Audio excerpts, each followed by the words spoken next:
Okay, so I think I'm just a couple of minutes late from the scheduled stream, but that's all right. I think notification doesn't go out until I actually go live anyway. So, and if you're just jumping in now and you want to know when I jump on live so you can ask questions and talk to me live, it's a good idea to subscribe and then, you know, get the notifications and stuff. So, but don't do that yet. Just wait for a little bit, watch the stream, and then see if you like the content, if you are new here, and if you do, go ahead and do that.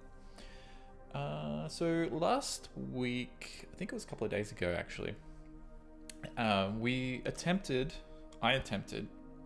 to get like the on the dashboard of the app, I attempted to get an image up here of like the moon phases, and that was based around an API that I found online, which didn't quite work. I sent the creator of that an email, and they got back to me like a day later saying that their website was actually brought down by an attack or something like that. I don't know. That's what went down, what happened. But now that I've gone back and I've attempted to try it again, it seems to be up and working now. However, my code isn't complete from last week, and I did spend maybe 30 minutes on it earlier today trying to fix it. I had no luck. I used Rapid API, and I was able to get a response back from that by using Rapid API, like a correct one. It came back with a URL, but I wasn't able to get it working in the app. So I think my structure here. So we've got. If I've got this open, yeah. So where is it? Where we were working? We were working on the. Oh yeah, the dashboard here, so we need to go open up the dashboard, make this a little bit bigger. So all this works fine when I run it through like an app designed for, you know, hitting up endpoints and verifying them and stuff like that. But all this here that I've done, there's something wrong in my structure of these. I couldn't figure it out in time, so I kind of just gave up on it. I'll fix this off stream, and then we'll get that working. And then what I'll do is I'll do another build for Patreon, and I'll get that up there. Of course, without any of the keys and passwords and stuff like that. You'll have to go and fetch your own from the relevant API. And what I might actually do is on the keys section here, I'll probably put like links in here as well of where you can get, because there's no point having like, oh, put your API key here and then you not know where to get them from, okay, to get the app working. So that's what I'll end up doing.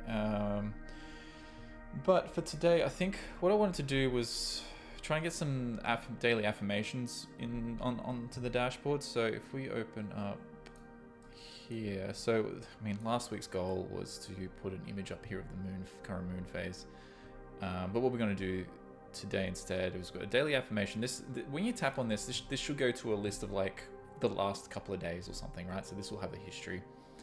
But I want to put like the one from today at the top here. And these buttons aren't permanent. We've just put them there so we can work on the various sections as needed.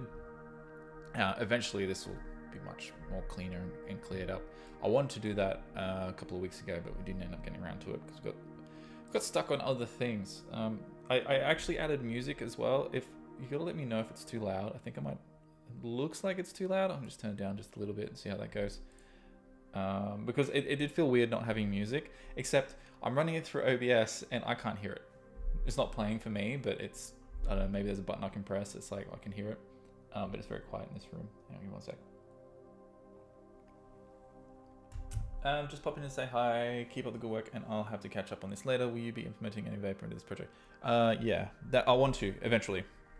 I think that'd be the best approach forward, because then I can remove all these keys from the app and then have them on my server, right? And I guess if I put the app out there, I haven't thought that far ahead, but yeah, that's what I want to end up doing is have the server do all the calls for me and then save them. But that does mean that people are going to have to log in. So we'll do like an onboarding thing as well. We'll make that, you know, that's pretty common in most apps. So it'd be good to get it covered and not avoid it. And then what I'll do is I'll move away from all the iCloud stuff that we've got, I think, and just back it up to my own custom server. It would also be cool if you could demonstrate how to implement a nice looking onboarding flow too. Yeah, So the one that we got at the moment is just this is the first screen you see when you log into the app. So it'd be good if there was like you know, the pages where you swipe through and then maybe you sort of pick a username, password, and then you're presented with this, and then this gets stored on the server somewhere. Yeah, that'd be pretty awesome. That would also mean that at some point I could probably offer a web version. Don't know how useful that would be to most people, but at least if you're on Android, you could probably use it. The thing is, like, I can't charge money for that, really. The whole thing would be based around, you know, putting in-app purchases and stuff in this app. So we'll see. Okay, so you're not hanging around long. That's okay. I am a bit all over the place with the times and days that I do this, so it's just I just get to it when I can, when I've got the free time to do it. So if I had plenty more viewers and a lot more time on my hands, and this was making me money, I'd probably spend more. I'd do it full time. But yeah, unfortunately, I can't do that. That's okay. So daily affirmation. So at the moment, you can see that there's nothing here. I think what we'll do is we'll copy some code from our daily horoscope and just change the prompt a little bit. And then what we'll do is reuse it for the daily affirmation and just get the daily affirmation, come back, do all the same stuff. And then the main focus tonight is going to be on the widget. So I think that's like important to get that covered because we haven't done that yet, I don't think. It would be neat if you could show us how to export a view to like JPEG image to share with your friends.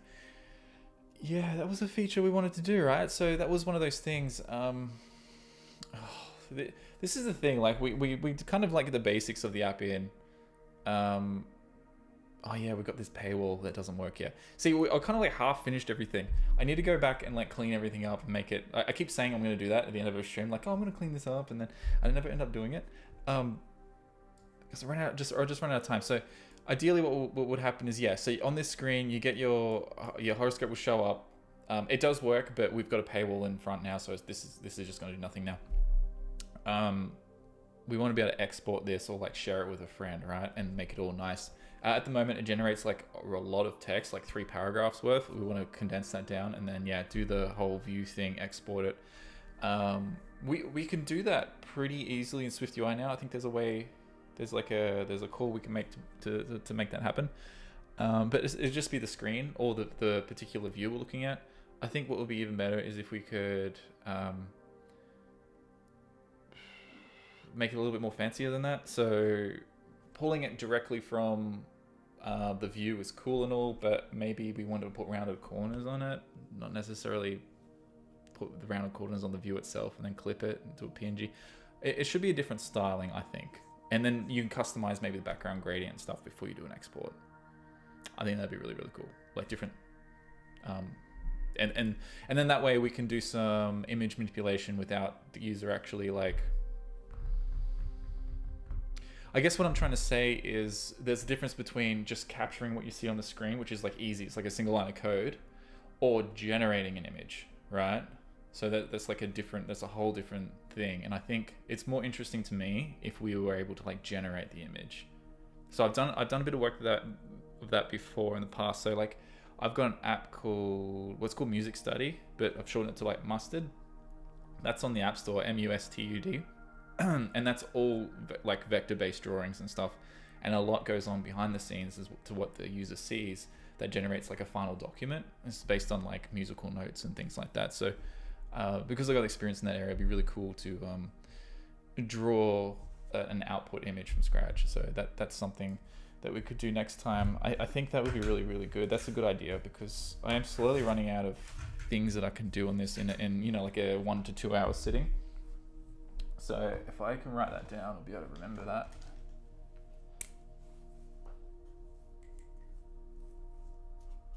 So we'll just say like export.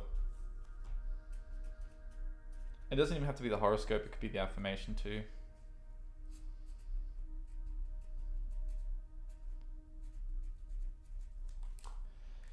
So maybe you just save it to like your camera roll, or maybe I can put some social stuff in there. I don't know how tricky that's going to be. That's another thing, another little rabbit hole we can jump down is like posting to social media. How does that work? We can't do that with Twitter/X anymore because like the API stuff there is just way too expensive. Facebook could be an option. I don't like the idea of some of the social networks kind of like require you to import their SDK, and you just know that they're like just collecting so much information on your users by doing that. So if there's a way we can get around doing that, that'd be really, really good. But yeah, of course, like the user's gonna have to log in. There's gonna be some sort of tracking. I'm not happy with that. We'll see how we go. It might just be, we'll just export an image to start with. We'll half-ass it like we've done everything else, right? So okay, so today we want to do just a widget. So where can we start with this? So, I mean, we could start with generating the affirmation, but I mean, the earlier streams we've done, I've done a few already on ChatGPT, and we already know how that stuff works and how to hit up the backend and get a response back. Like that's been done. So I think what we'll do is we'll like hard code some text and just jump straight into creating a widget. I think that's the way to do it. So I'm gonna do this as if I don't know what I'm doing, and that's half true. I kind of don't really know what I'm doing. I've built one or two widgets, I think, on previous apps. So I think the best approach here is to actually look up the documentation for this. And we'll just go creating, and I think you can only use SwiftUI to create widgets these days, right?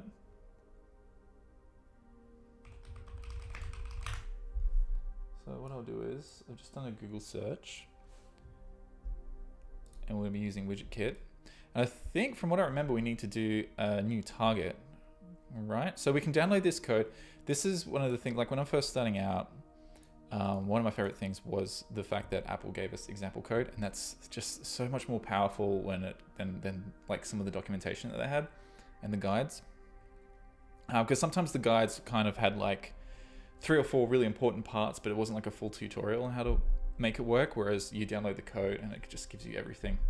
Generally it works. The closer to today's date that the content was created, the more reliable it will be. Much older stuff, maybe not. If it's Objective-C, it probably will still work, which is weird. But early Swift projects are unlikely to work. That's making me thirstier. Okay. So what we could do is we could download, but let's just go through creating a widget extension to begin with and see what we can come up with here just by reading this text. Okay, so widgets display relevant, glanceable content that people can quickly access for more details. Actually, that's kind of giving me another idea now. So instead of like an affirmation, we could have like a task, maybe like something generated like nice things you can do or something to think about, right? So maybe that's our thing. So because that way it would be on your phone, and then you just pick it up and it just says, make sure you thank at least 4 people today, or something like that, right? Or think about what you're thankful for, or give someone a compliment. Like that could be the thing. Maybe not, doesn't necessarily have to be an affirmation or something. A little reminder. So a good way to get started with widgets, WidgetKit, is by adding a static widget to your app. Static widget doesn't need any configuration by the user. For example, a static widget might show a stock market summary or the next event in the user's calendar.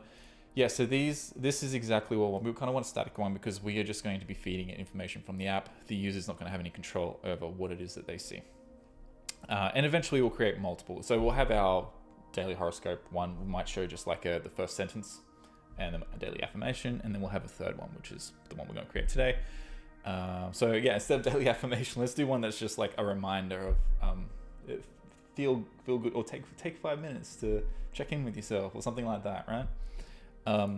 The opposite of that, I guess, would be the ones that are more sort of like interactive. So they will have buttons in them, things like that, things you can adjust. We're not doing that today. And the size, we'll probably try and go with something medium, because we're going to have some like text that will probably fill the full width of the screen, and having it really, really small and look square. We'll see where we get to anyway. So we'll open up the app in Xcode, file, new target, and we can go file, new target. And this creates a new target.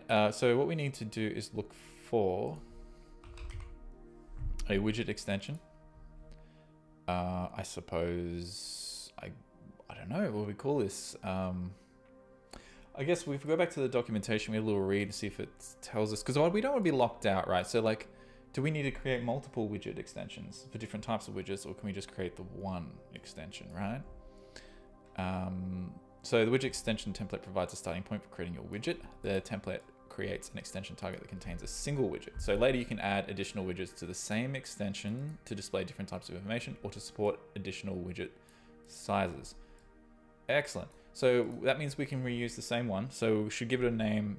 Like the reason why I stopped here is because I need to know what we should name it. Right? We can't call it like Affirmations widget because it might have other stuff in there.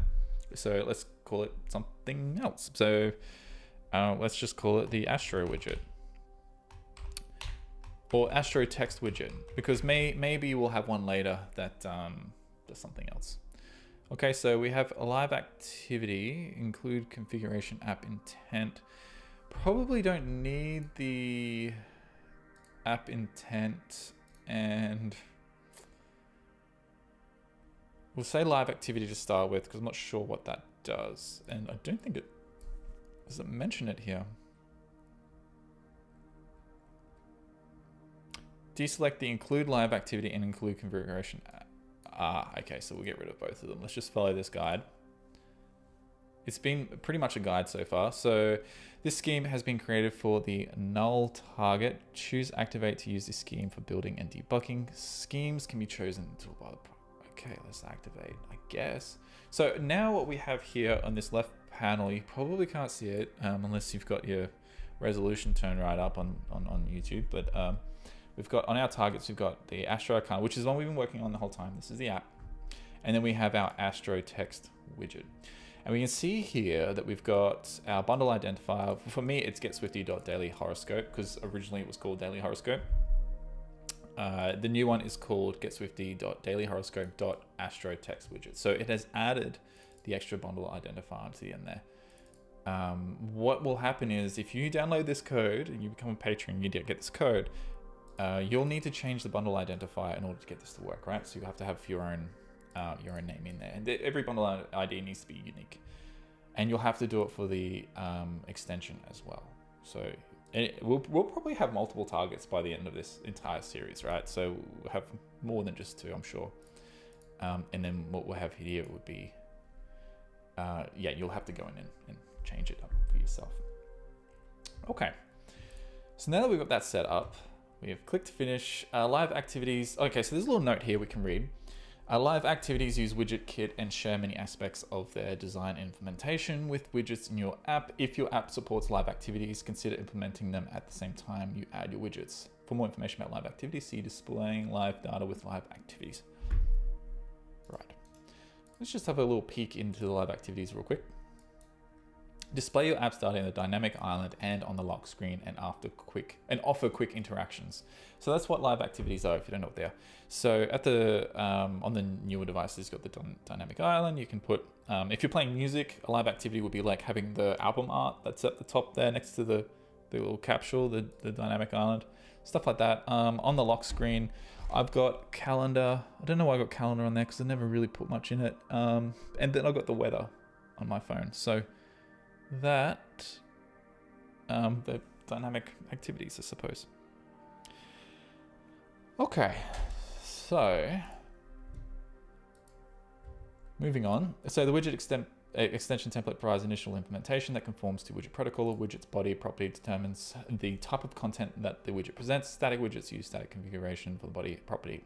Others. Okay, so there's also something I want to talk about really quick. So last time I built one of these, I ran into this weird issue where the widgets worked fine when the app was shipped to the store, but I could never get them to work in the sim or on a device connected.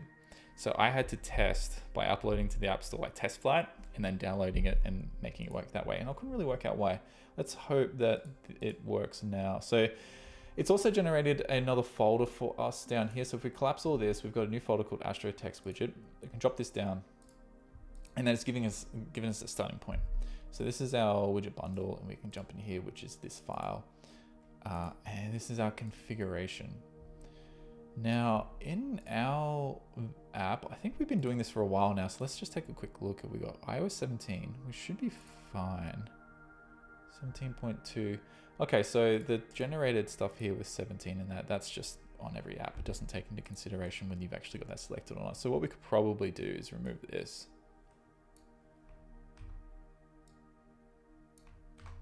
Whoops. Oh man, I pressed the wrong button. You ever go to like, instead of hitting Control V, you hit Control C. Okay, so this is what it should be. So we've got static configuration. Kind is Astro text widget. Provider is, what is the provider? I guess we can look that up. So this is code that's been generated for us as well. Yeah, this is at the top of the same file. Looks like we've got a date, an emoji. So this is all ready to kind of test. Generate timeline consisting of 5 entries an hour apart, starting from the current date. So we've got it selected up here as the scheme. So if we just run this, let's see what happens. Curious.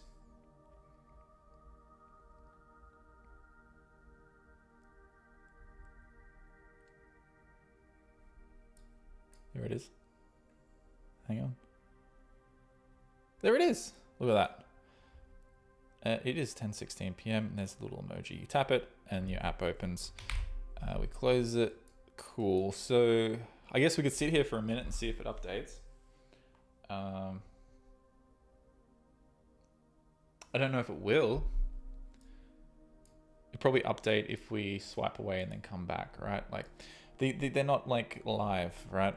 Not like the live activities. So I'm sure if we had, we were using live activities and we put like a little icon up here or a number or something, that would always be refreshing. Okay, so a lot of this stuff we don't need. It has given us a view to work with. So this is our view. And it looks like we've got our text, which say we'll bring this back across. We'll have a look. I can't click into Xcode right now, but because otherwise we'll lose focus on the sim. But we've got the time. We've got the entry date. We've got emoji, and then we've got the little emoji and stuff there, which is really, really cool. So all we really need to do to make this work is just change the text value, right? So remember how I was like, oh, let's hard code it. Yep. Thank you for joining me on the stream tonight. Goodbye, everybody. That's how easy it is to create a widget. Okay, so what was it? All of 10 minutes? We'll do a bit more. So I'm glad we did it the reverse way. So we have a win. So this would be, I don't know. Think of 5 things you're thankful for today.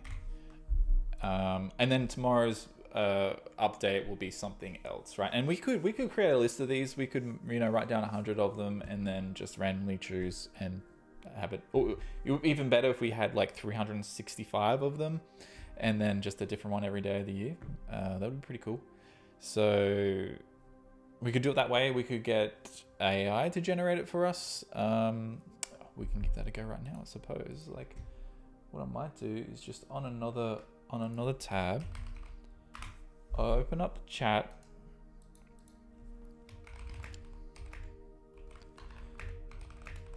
I'll just say, give me a few mindful.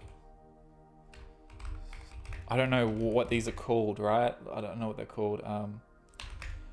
Single sentences, new agey thing, like it'll know, right? If I just like, give me a few mindful single sentences, new agey thing, like being like,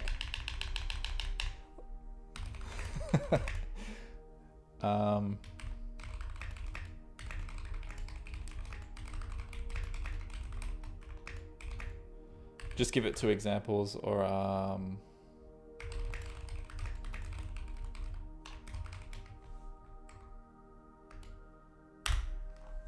let's see what it gives us. I'm doing this on a different screen, okay? So that's why you're not seeing it. Okay, so we've got something here. Let me grab this and just drag it across. I did off screen because I did it in a different browser, right? Because I've got this browser is my streaming one. It's got all the login set up for that. The profile, this one's my personal one. And so you can see I've got like the bookmarks and stuff. And I use it for, you can see here that I use it for translations and things like that. Okay, so it says embrace the present moment by taking a deep breath and appreciating the simple beauty around you. That's something we could put in there. Infuse your day with positivity by sending silent blessings to those you encounter.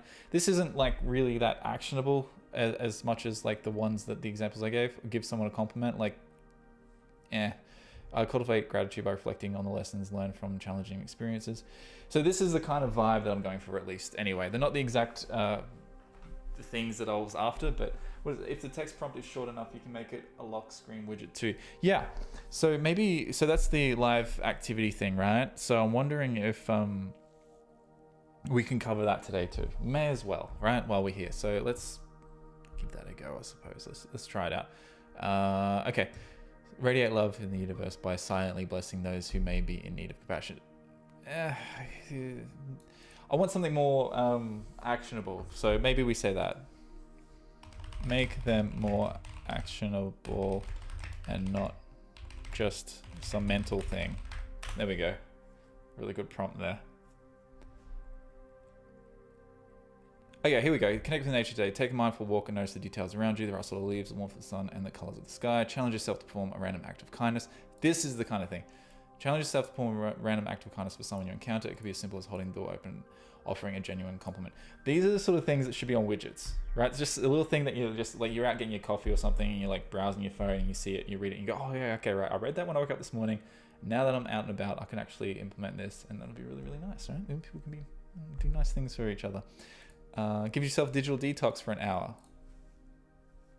Excellent. Okay, so these are cool. I think, I don't know if we need AI for these. We could just generate like a few hundred of them, right? And then just throw them in the app. I think that's the way to go. And that will save money anyway on like hitting the endpoint. Are you using the M1 Air? It's finally time for me to upgrade my setup. No, I have an M1 Air here though. I use this. When I upgrade, okay, so we always get sidetracked, don't we? So when I upgraded from the Intel machine and I got the M1 Air, like shortly after it first came out, I was blown away by like how good it is. The only reason why I upgraded from this, and it had nothing to do with like it getting slow or anything like that. This is awesome. I still use it because it's compact and I travel with it. But I upgraded to the other one because I wanted to, well, I wanted the larger screen and stuff like that, and the extra ports. The main thing for me was the extra ports because I've got like streaming and stuff like that. This has only got 2, right? And I upgraded to get to get one more. Well, technically, I got 2 more out of it because the MacBook Pro has a dedicated charging cable, right? So having those, this has only got 2 in it, right? So I would have, if I was streaming it, I'd have one plugged into power, and then I'd have the other one for like the camera, and then I couldn't have an external monitor or anything like that. So even with adapters and things, anyway, I ended up upgrading for that main reason.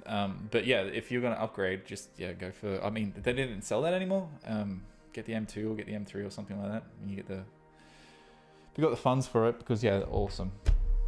I don't see myself upgrading for the M1. I got an M1 Pro and I don't see myself upgrading from that for ages. Probably at least the M5 or something, right? Anyway, let me have another sip. There is wine in here, by the way, and it's very dry. I don't like white wine, but I mean, they were all out. The corner shop near me were all out of the red wine, so the brand that I buy anyway. So okay. I buy really cheap wine, I'm just saying. So schedule a tech-free hour before bedtime. So yeah, there's all these like detoxing and stuff in here, which is really, really good. Commit to mindful breathing exercise when faced with stress. Okay, so yeah, what are we doing? So we're going to, well, this is working, right? So if I just refresh this, we get our app running, and then that's it. Right, so what we probably want to do, have you tried using an iPhone as the camera. Yeah, so like wirelessly, yeah, I have done that. I mean, it's not as good. The camera's just not as good, the quality of it. And technically, I don't even need a camera, right? I don't know. Do people like to see me on? I could just be a voice, really. But also, don't forget that I also have to have the microphone. Like, I have to have a decent microphone plugged in. I'm not going to use a laptop microphone. It's not great. What other things have we got set up? So I've got like a Stream Deck as well, which I barely use. Like, if I want to have a minimal setup, I could probably get away with it. But this is way more comfortable for me. But yes, I have used it, and I've used the phone as a microphone as well when I've needed to. Sometimes the connected peripherals, like the microphone or the camera, when I'm doing meetings and stuff with people, just fail to work for some reason. But they work completely fine when I run it through the... And I've used the phone as a backup for that reason. I'm torn between an M1, M2, or an M2 Mac Mini. My Intel machine was doing just fine, but the screen has developed a flicking pink lines issue. Yeah.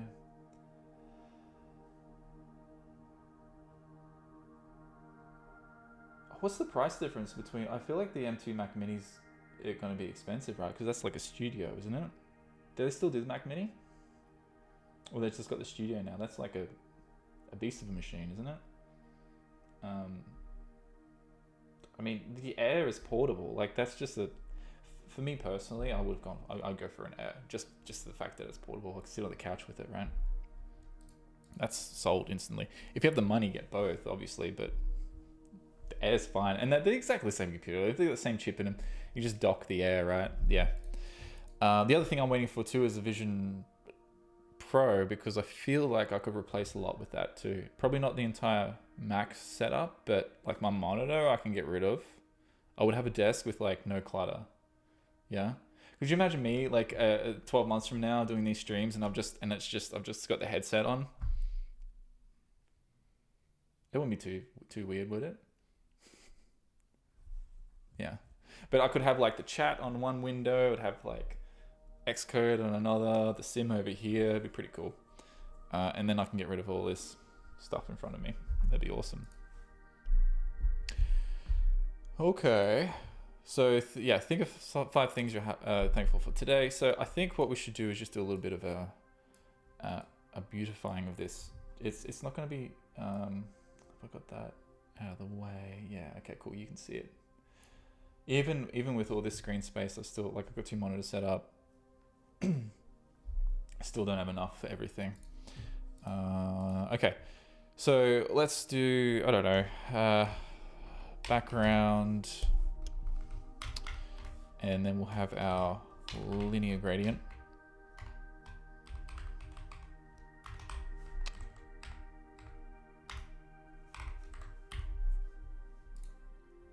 Do we end up setting... Does anyone remember? Have we got colors in here? We have no colors. Okay, so we just have to go grab these from somewhere else. So we've got our dashboard view. So if we look for color... nope. Here we go. Yeah, let's just borrow this one and see how this works. Because it's going to be the same.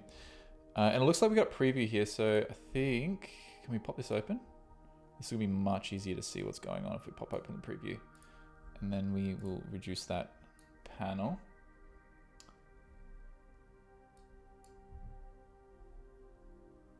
Go wait for it to start up, as usual.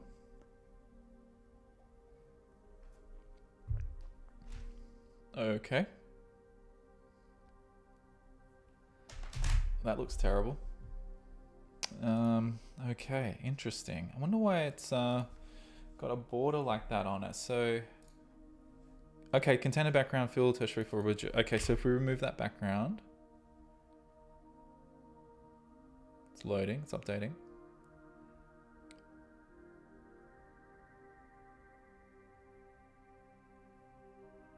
Come on.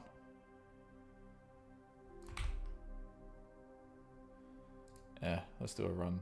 Let's run it again and see what we get. No, it's the same issue. Okay, so why has it got this weird padding on it? Interesting. So container background sets the container background for the enclosing container using a view. Huh, interesting. So we can set a background for a view that's inside a view.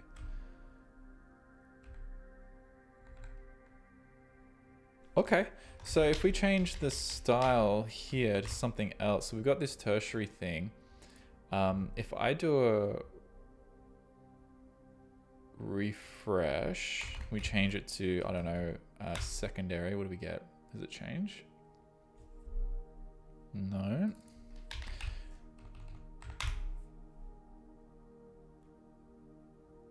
No.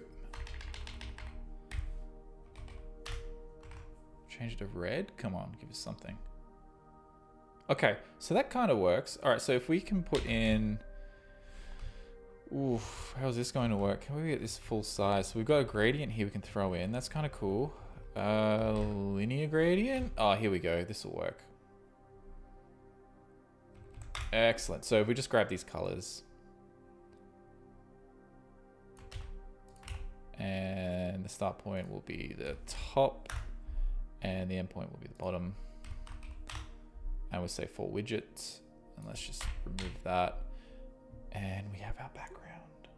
How cool. Okay, so that means the text needs to be changed. So let's just go foreground style and just make that white for now. Think of 5 things you're thankful for today. Beautiful.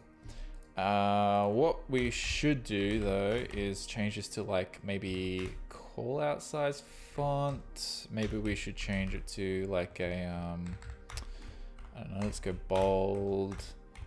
And then maybe we change it to,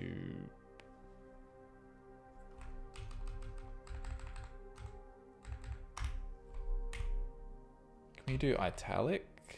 How do we do italic? So we go title.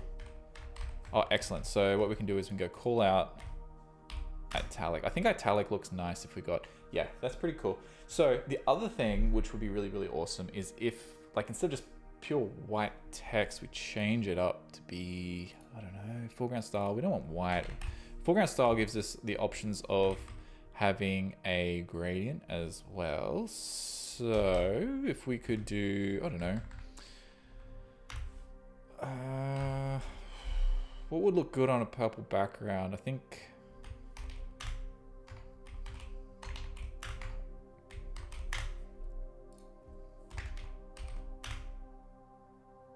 we can do yellow and orange.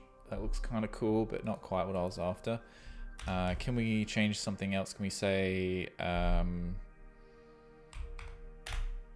there a safe area on this? How do we expand to the edges? It looks like we might not be able to. I think I've got other widgets on my phone. Let's just take a quick look. Yeah, some of them go right out, are able to go right out to the border, to the edges there. I wonder what we're doing wrong here. I mean, that's not really the one we wanted anyway, right? We kind of want not the small size, but the larger size.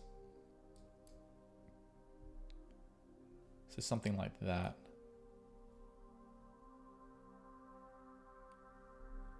Not too happy with it. But I think we can stop messing around with like the design. Like, who cares, right? I can do this off screen. No one's gonna learn anything from this.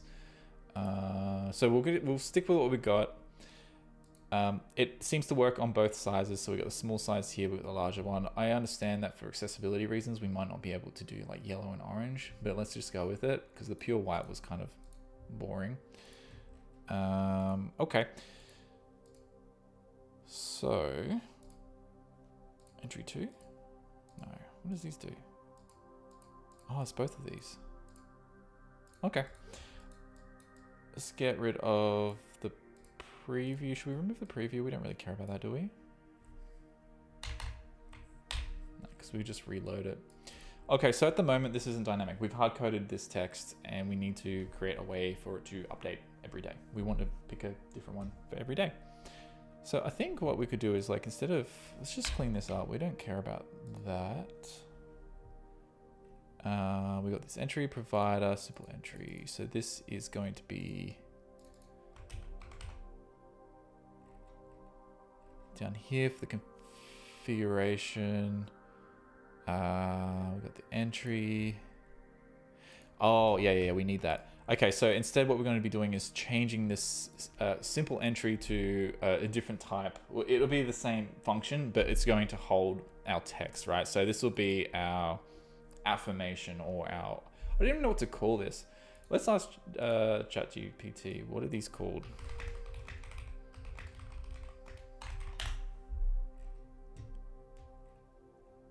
Mindfulness prompts, actionable mindfulness exercises. They're designed to encourage individuals to engage in present moment awareness and positive actions in their daily lives. Additionally, some may fall under the category of positive affirmations or gratitude practices. Gratitude practices, interesting. We got to think of a good name. I'll ask ChatGPT again.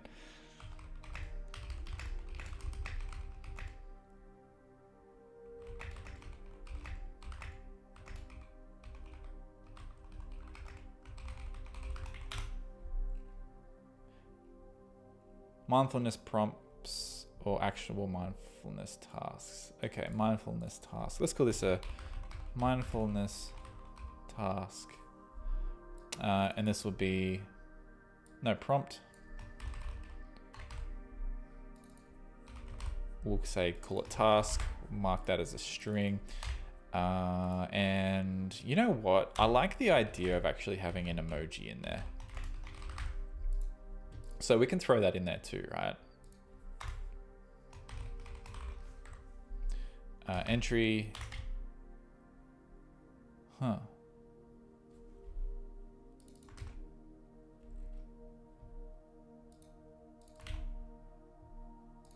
So we'll go back, we'll go through and change all these.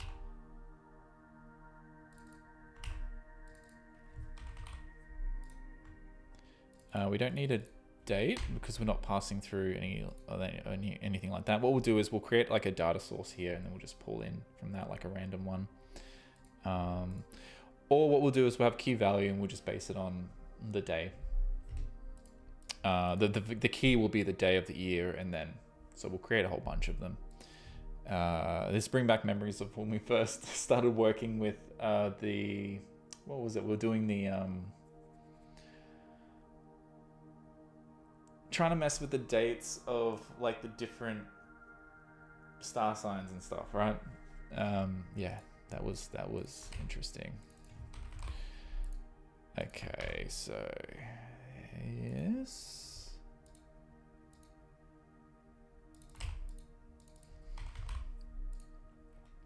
So I'm just going through and changing all these up. We're going to still have errors here, but that's okay. And then we've got, oh, looks like we need a date. Huh.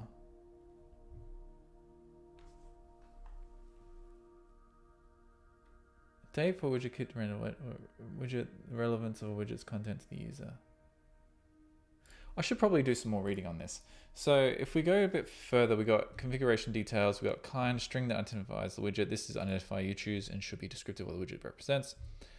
What have we got here? Astro text widget. Yeah, that's fine. Okay, so provided an object that conforms to timeline provider and produces a timeline that tells the widget kit when to render the widget. The timeline is a sequence that contains a custom timeline entry type you define.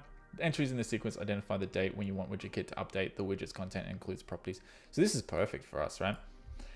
We could create a timeline with every day of the year, I think, right? It's an array, so we could use, and then just set the dates when it should show, and then the system just handles it for us.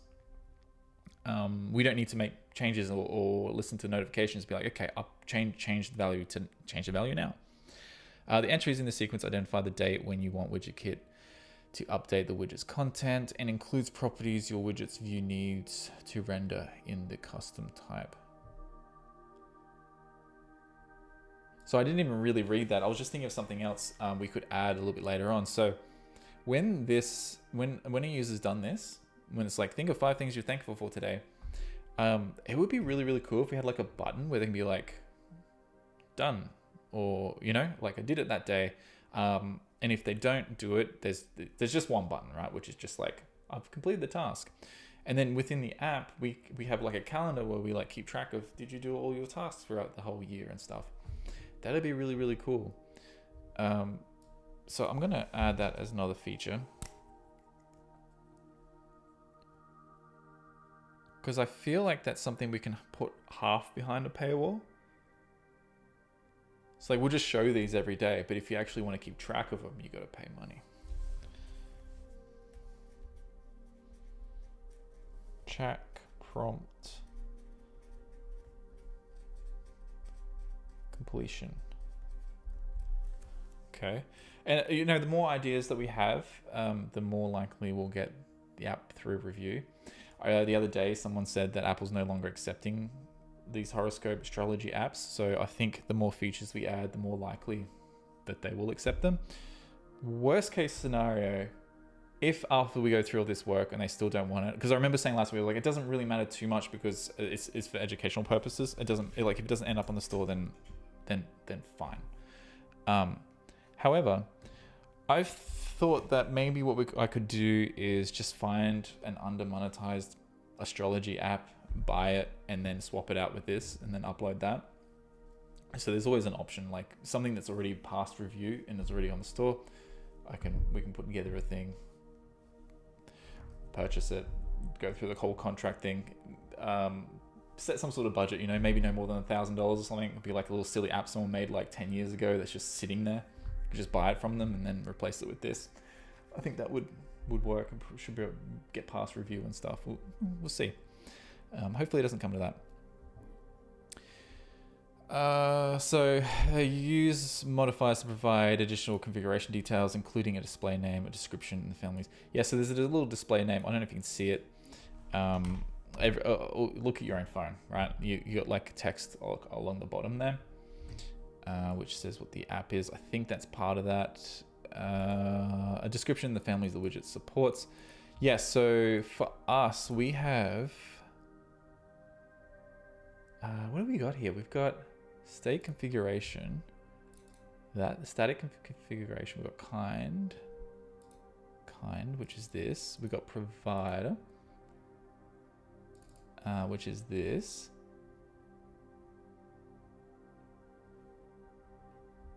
Supported families. So that's something we haven't added here. Yeah, so in the example, it's got description, configuration, display name. Oh, my widget. Okay, so it looks like these are different. So we don't actually see, it doesn't say have any of that text on there. Okay. So this is based on the app's name. This isn't based on anything we set up in here. It looks like I don't know where my widget gets presented. Configuration, display name. Oh, so if you select this and you say edit home screen, I think if you edit the widget, this is the text that will come up. You know how you like swipe through different ones? I think that's what that means. I think. So I'll go done. Or if you're adding one, let's see if we can add one. These are not going to show up, are they? Here we go, Astro. Yeah, my widget, this is an example widget. So that's where the text shows up in case you wanted to know. There we go. And we've got all these different sizes here. So I think what we'll do is we'll just have, I mean, the first two look kind of cool. So we can have, we'll add supported families.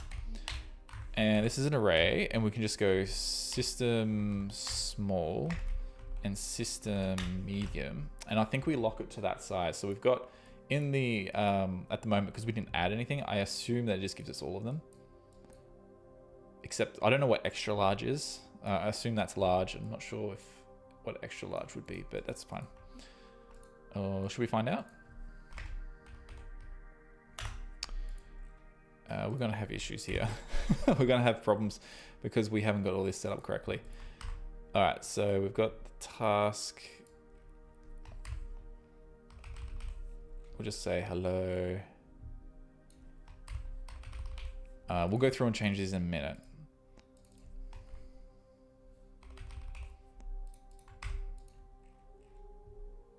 And then what do we got? Mindfulness prompt. Oh, we go pass through the date. That's right. Yes, this is.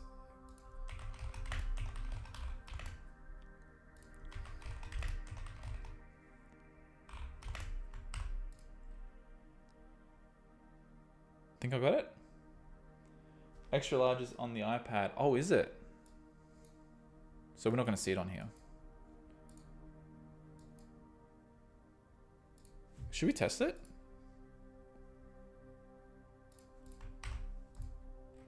Would love to see it. Does that take up like, how much space does that take up? Oh yeah, the ginger beer I'm making is still bubbling, but just really slowly. It's almost ready to be bottled, which is kind of cool. All right, so if I go say edit home screen, add this on there, let me just go Astro Arcana. That looks massive. Yeah, that's way big. Cool. Okay, cool. Thanks for that. Awesome. All right, let's keep going. So, the entry, we got emoji here. So, no. We don't want the iPad anymore. Let's go back to the 15.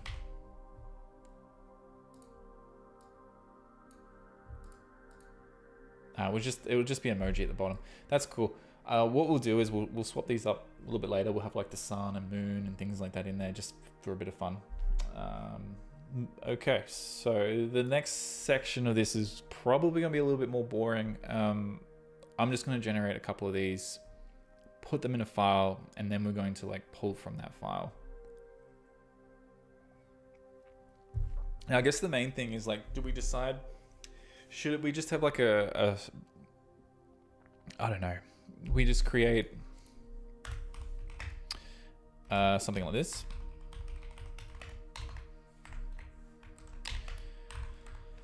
We have the key value and then that's it, or do we create an actual JSON file and then decode from that? There's no right or wrong answer with that. I think it's just, I don't think it matters. Like,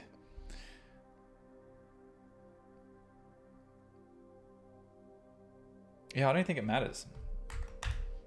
We haven't got anything complex. The value is going to be, you know, think of 5 things. And the key is just going to be the date. So everybody's going to get the same one.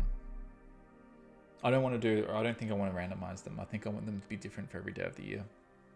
And then they just loop back around again.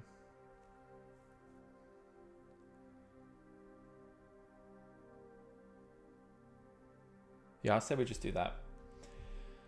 All right, so to make this much easier, what we'll do is I'm going to use, where is it? There it is. I'm going to use the ChatGPT to make these. And so what we're going to say, the prompt we're going to say is, can you create 365 of these? I don't think it's going to be able to do 365 lines at a time, like all in one go. So what happens is it'll like stall out and then you have to say, hey, can you please continue? But what I want to do is say, can you make them, but in key value pairs with the key being, because we have to convert these to dates too.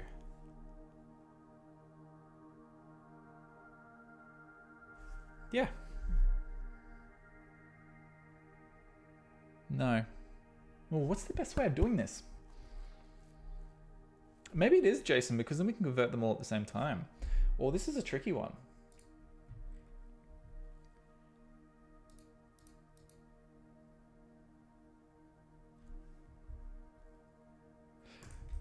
Because otherwise this has to be an actual date object. We can't do that. So let's do it in JSON. That'd be better. Let's do it that way. And then what I'll do is I'll do a decode and we'll say the key is a date. Well, that's not going to work either.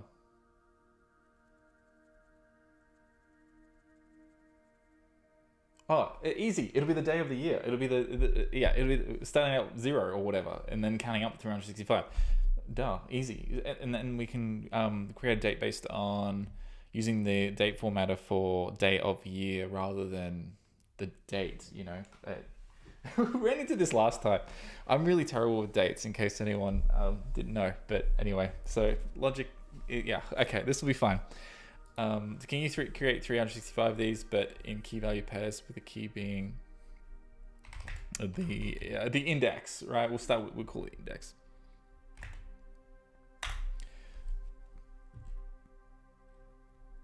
Okay, so this is what we're getting back.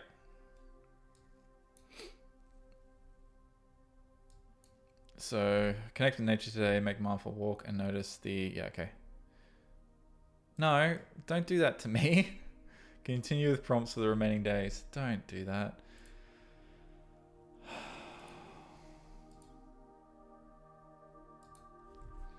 Okay, let's have a conversation here.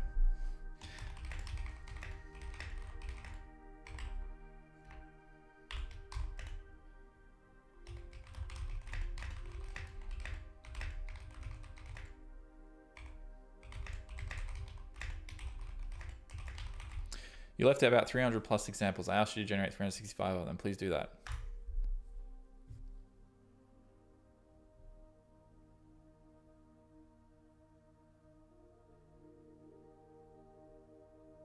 Some of these are pretty good. It's like send a heartfelt message to someone you appreciate in your life. Write down 3 things you're grateful for today. Yeah. I think this is good. Why keep number strings as keys instead of using an array? Because I'm an idiot.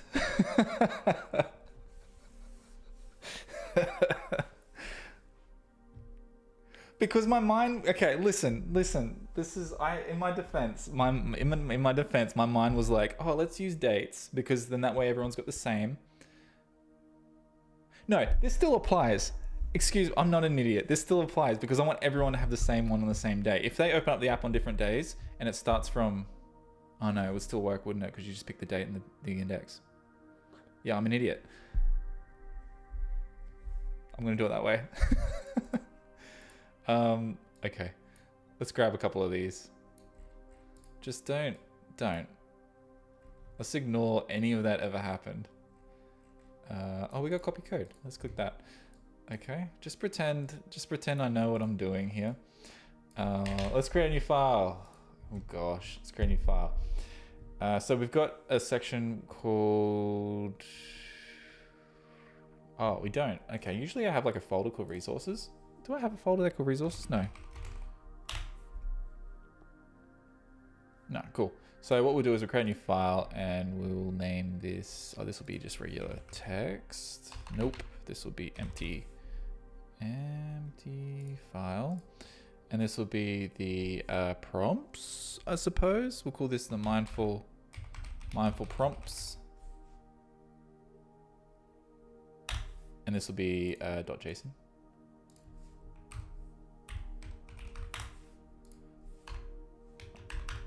Well, I don't need that. Oh my gosh, what have I done? Let's change this to, okay, oh, you probably can't see that. So over here, I think we need to change this to, oh, set up to JSON. We're just not getting any syntax highlighting, which is weird. I selected the wrong one. Let's copy this one. Yeah. Excellent. So what I'll do is just, okay, does this make you happy? Right. There you go. There you go. Okay, so we've got, I don't know, how many was that? 82. Okay. Give me 100, give me, I don't know, 80 more. I'm not going to count all these. Oh, it's still counting them for me anyway. Okay, cool. Oh, I can recover here. I need ChatGPT to add the numbers so that I can keep track of which one of where I'm up to. That's why I said do the numbers, not, you know, because if it just did an array with no numbers, I wouldn't know how many it's generated. So there. I got you on that one. Although I could have just count the line numbers.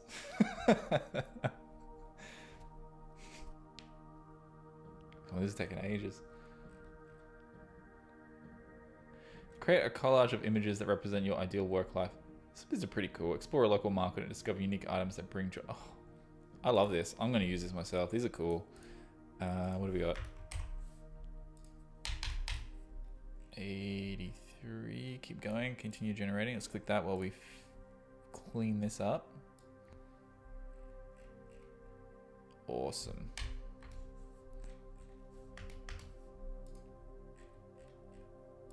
I will verify these. I'm not gonna like put them onto the App Store and then expect people to like pay for this stuff and then not. You know, there might be some bad ones in there, so we'll just keep going. Okay, generate some more and then, you know, off stream I'll check them. Xcode line numbers, yeah, exactly, yeah. I beat you to it already. Don't worry about it.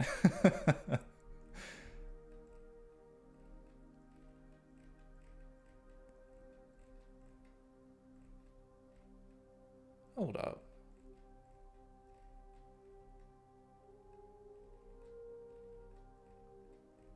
It's still going.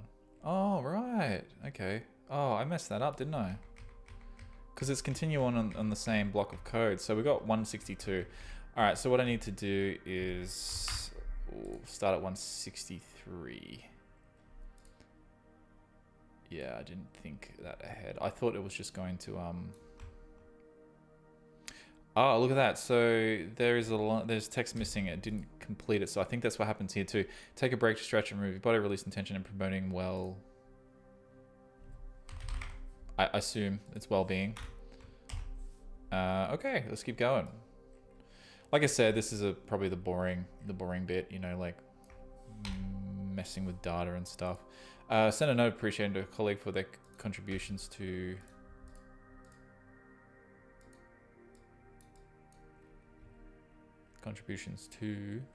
Oh, come on, regenerate. That's annoying. It's just failed. We'll just keep going. We'll head off with these. So, yeah. Cool. I'll get to the full 365. I won't like half do it. It won't take too long. You probably couldn't see too much of that. That's okay. I just brought it back in. You weren't missing much.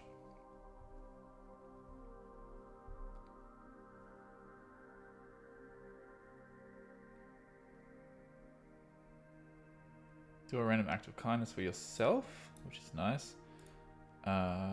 New mindfulness technique. Write down 3 things you love about yourself. Take a day trip to a place with natural beauty. These are cool. I'm not going to grab that last one. Let's just keep going. Let's delete this one. I've kind of given up on trying to keep track of the values here. Yeah. We'll just use the line numbers. Does that mean we might miss out on some good ones? Probably. Oh, what's going on here? Hang on a second.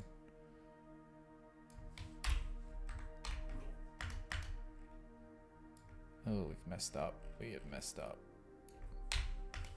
Might have to run this through a validator, hey.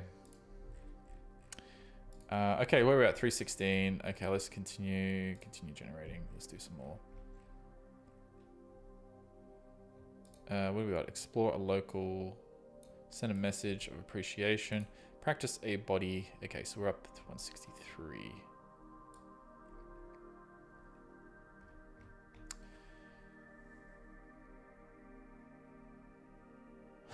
Continue the prompts from the main days. Okay, here we go.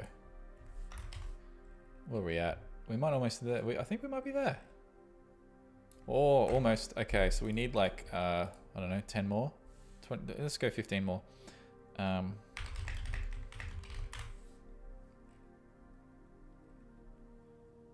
should be it. You have to make 366 prompts for the leap year next year. Yeah, so... they're probably... I think that I'm going to end up with a couple of extras in here, which is okay. I kind of probably, I think I want extras because when I go through this and then I find that like some of them are just bad, I can delete them. So let's say, give me 10 more. And they'll give me a nice buffer, right? So we've got 369. We'll just grab, yeah, we'll grab 10 more.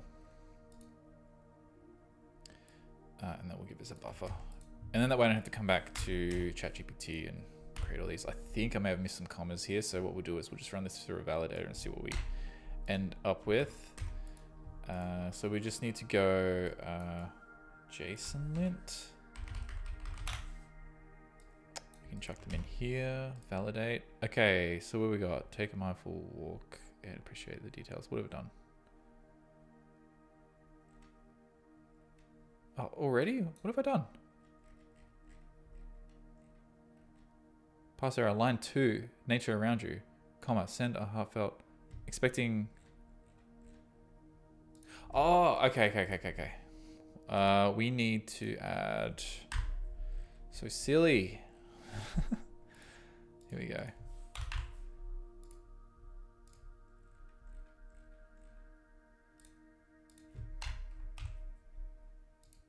Going on here. JSON is valid. There we go. So we don't have the curly braces. We have that. I think that's okay. We might need to change. I don't know how. Whether the decoder for iOS requires anything extra special there, but I think like if that's validated, fine, we should be okay. So what we'll do now is we've got these mindful prompts. What I will do is we got the so we've started at 1, so everything's going to be. I've got to figure out what the day of the year is, and we'll find it in here and see if it's close to what day. We'd be close to the end, right? Since we're in December, so we'd probably be up around here somewhere. So if we are able to pull one out that's like around here, like day, it might almost be around day 350, right? No, it'll probably be down here. Day 330 or something. If we pull out one of these in this sort of group area, we know we've done the correct thing.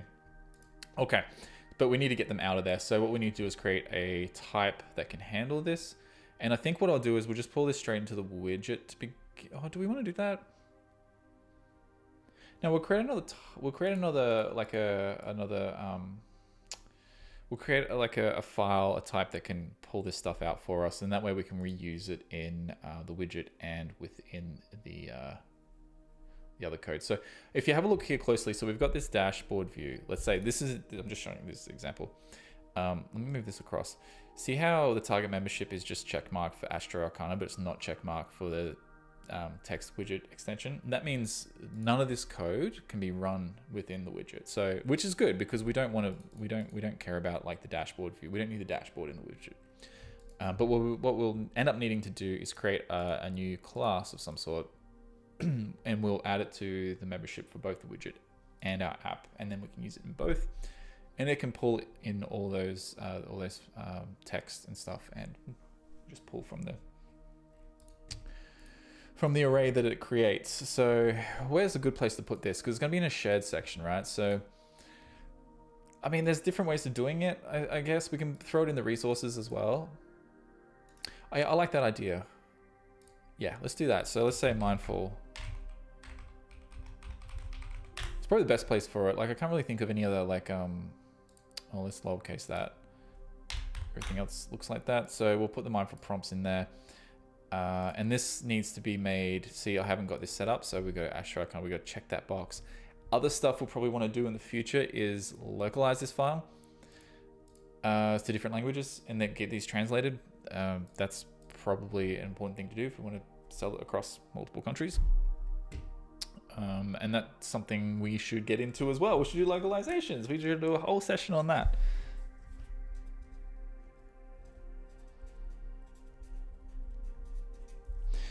That's not something that I have put too much thought in, and it's one of those things that you should put thought in when you first start working the app, because if you start building the UI out with like buttons that say close or okay and stuff like that, you need to realize that that's stuff that needs to be translated.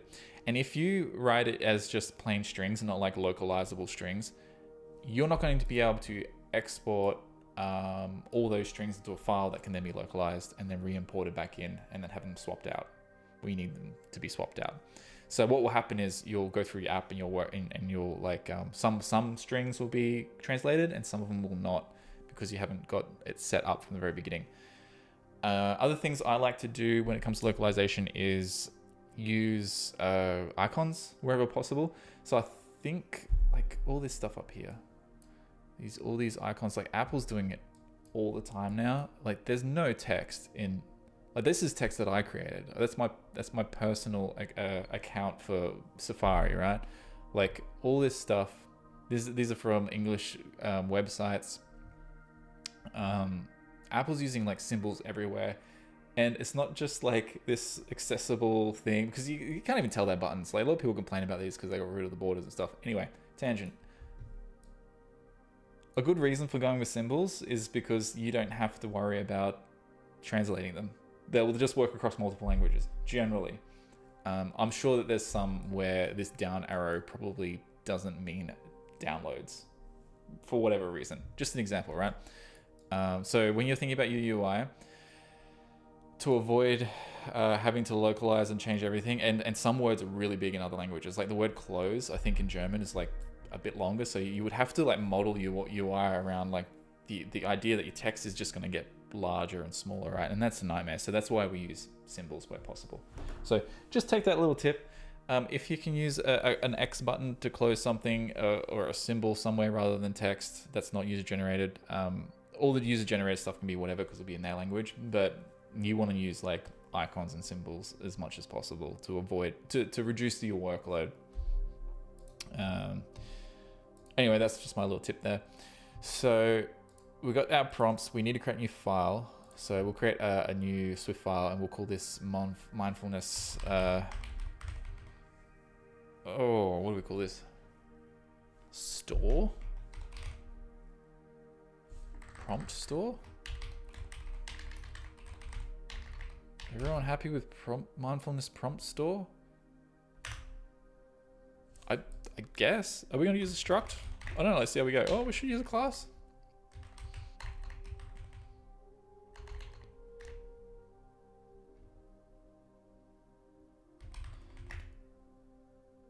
We're only going to create it once anyway. Now we'll use a class because we don't want to recreate itself whenever the view like refreshes and stuff, right? Because that's just going to, that's overhead. So we'll just create a class. Hopefully we can get that to hang around by making it an observable object of some sort, right? So we'll call this, mindfulness prompt store, and we'll make an observable object. I think we're going to need that being an observable object. Nothing. I guess we can go with the newer model of,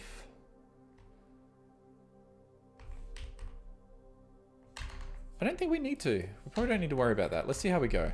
Because nothing's going to update. We're just pulling stuff out, right? So basically all we need is like the initializer.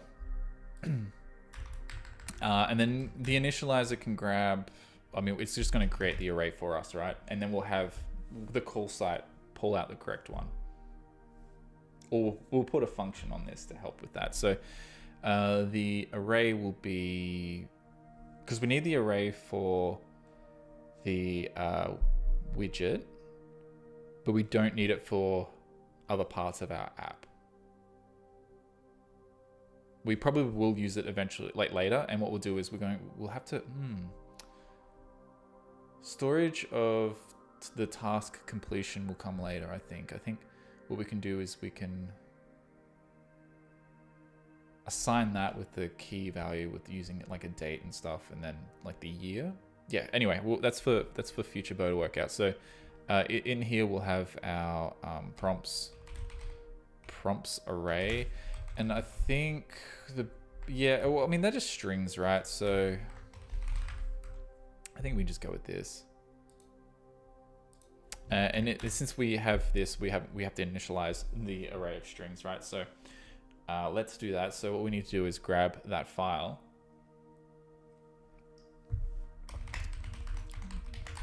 And I think we can go bundle path for resource, which is mindful prompts of type JSON. I think this is how we do it. JSON file path. We go let data equal, and then we'll have, come on, where is it?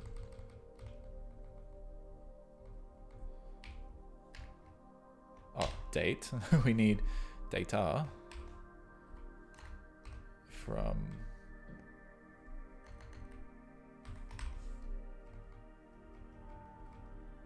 contents of, that's it, contents of URL. And this gives us a path. So what we need to do is just convert this into a URL. And I'm just going to force unwrap this. Okay. And then we need to turn it into the array. So what we can do is probably go prompts equals JSON decoder, decode type, which is array of strings. Let's see if this works. I haven't done it this way before from data. And let's see what happens. So we just need to do try. I'm gonna force it just for now, and then what I'll do is I'll probably just wrap it in a bit. Let's force unwrap that too. Do we have this? Let's attach this. Okay, so make sure we don't forget. We got to make sure that this is embedded with the Astro text widget extension.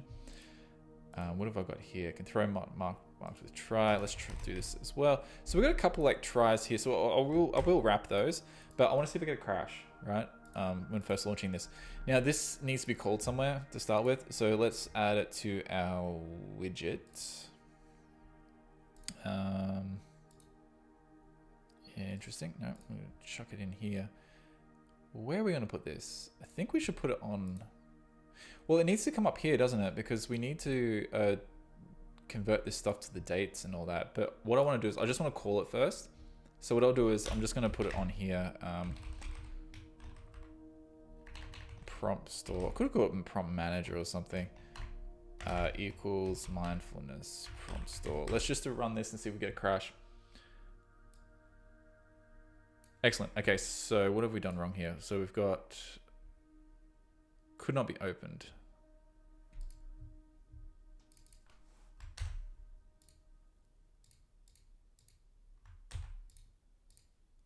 What have I done wrong?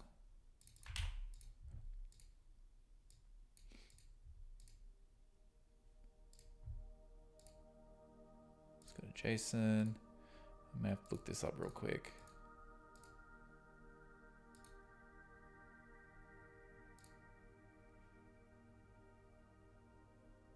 This might be a different path, right? So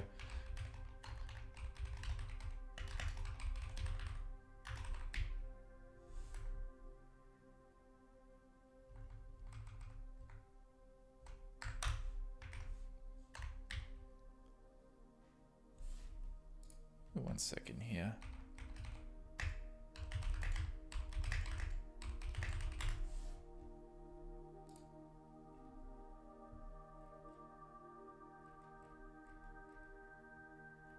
Yeah, path for a resource. Did I set this up incorrectly? Is this in? Yeah, it's bundled in there. What have I done wrong here?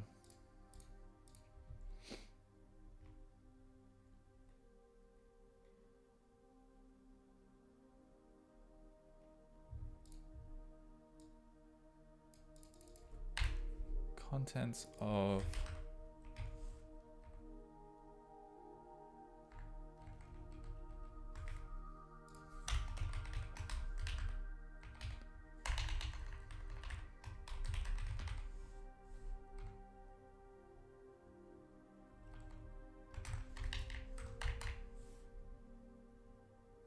let's close that down. What have I got wrong here? I'm looking at some other code.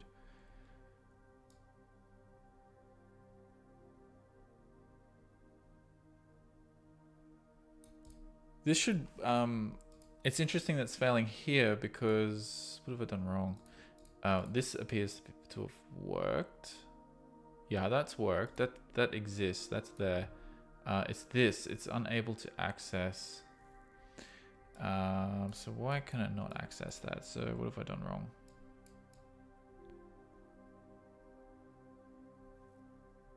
You set the target membership correctly. Yeah, I just double checked it.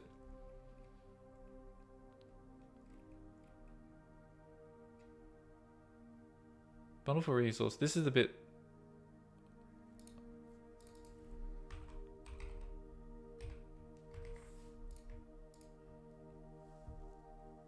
So this is the extension. You have type extension. So this is all coming through. So we at this point, we do have a path for this file. Pop this open. Can we see this whole thing? And there it is. Yeah, so it's right there. So it's found it correctly, which means it is in the target. But the data, we're not be able to pull this out as data. I've got another app where I've got this working.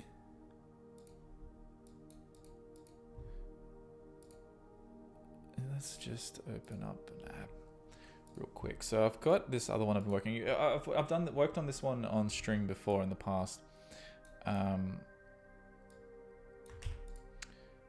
At the moment, I'm really trying to get it working on Mac OS. Just been struggling the last couple of days. So we got this is to get a sound effects file. Incorrect. Nope, wrong one. So what we got here is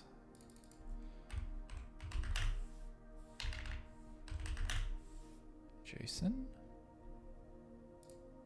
So ambience with extension. So we've got oh, interesting. URL. Let's go for the URL. Let's see what happens there.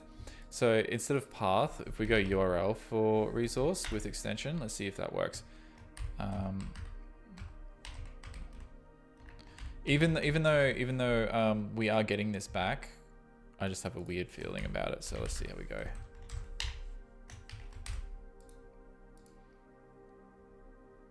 Oh.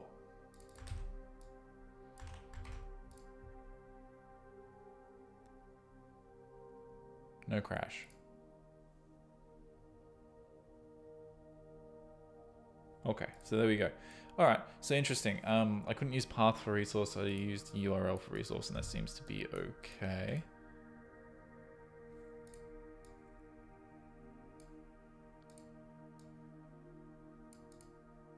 Yeah, awesome. All right, let's close that other project down. So that was the missing thing. Okay, so what we'll do is we'll do a do, and we'll do a catch. Let's throw this up in here, and we'll just go fatal error message. Oh, wait. Load mindfulness prompts. I always get confused between like what does fatal error do as opposed to what have we got? Unconditionally prints a given message and stops execution. Yeah, so open documentation. It doesn't tell us. So there's fatal error. What's the other one? There's assert. There's an assert. So we can go performs the traditional C style assert with optional message. So there's like assertion. Okay, so assertion failure indicates that internal sanity check failed. So there's a few different ones. Okay, so one will crash the app in production. One of them will crash the app in debug, but not in production. I like to use the one that crashes in debug, not in production. But I can't remember which one is which. And the little pop-up, I have to go search it on Google because the pop-ups here don't really tell me what's going on with it. But I'm just gonna go with fatal error. I think that's the one that crashes on everything, but we're just gonna go with that for now. Let's go print. Let's print the error so that we'll use it. And then delete these the exclamation marks on those tries. Okay, so we got this set up. Now what I want to do is write a function which is like get today's prompt, and this will grab it based on today's date, right? So, and then we can mess around with this later, like maybe we'll return the prompt and the date if we want to mark it as like completed or something in a different file. But I think what we'll end up doing is we might create a function here later. It's like mark this is done, and then we'll save it into like the user's iCloud account or something like that. That'll come much later. So this stream's getting quite long already, I think. Where are we at? Hour and a half? Yeah, we're getting there. Cool. So usually I try and aim for about 2 hours. So get today's prompt. So obviously we need today's date, which is we can just initialize that with date, and that will get like the current time right now.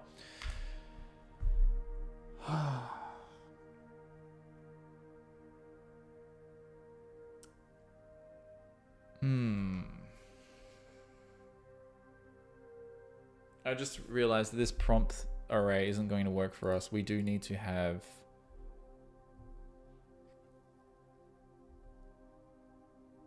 I think, here's the thing, right? To do this properly, this is asking for, this is the widget, going back to the widget. This is asking for, this is a placeholder. So what we could do on the provider is we can create, like we can initialize our store here, let's say, and then we can just pull in the first one or whatever as a placeholder. And then we have the snapshot, which is, I guess it seems like it's another placeholder of some kind. Timeline, this is the one that gets the updated stuff. And we've got generate a timeline consisting of 5 entries an hour apart starting from the current date. So this was generating like a bunch from now. So the template setup would generate from now and then some in the future, so that way I wouldn't have to regenerate them, if I understand correctly. So it does it once, and then as it works through them, I assume, was it starting from the current date, 5 entries an hour apart. So that's 5 hours into the future it's set up. I guess once the 5 hours are over, it'll just run this again and generate 5 more new ones. If I recall correctly, precondition failure is the correct one because the others leak some implementation details in the logs or something. Oh, okay. Yeah, that was the other one I was thinking about, right? So what did I say? Assert, yeah, precondition. That is the correct. I think you're right.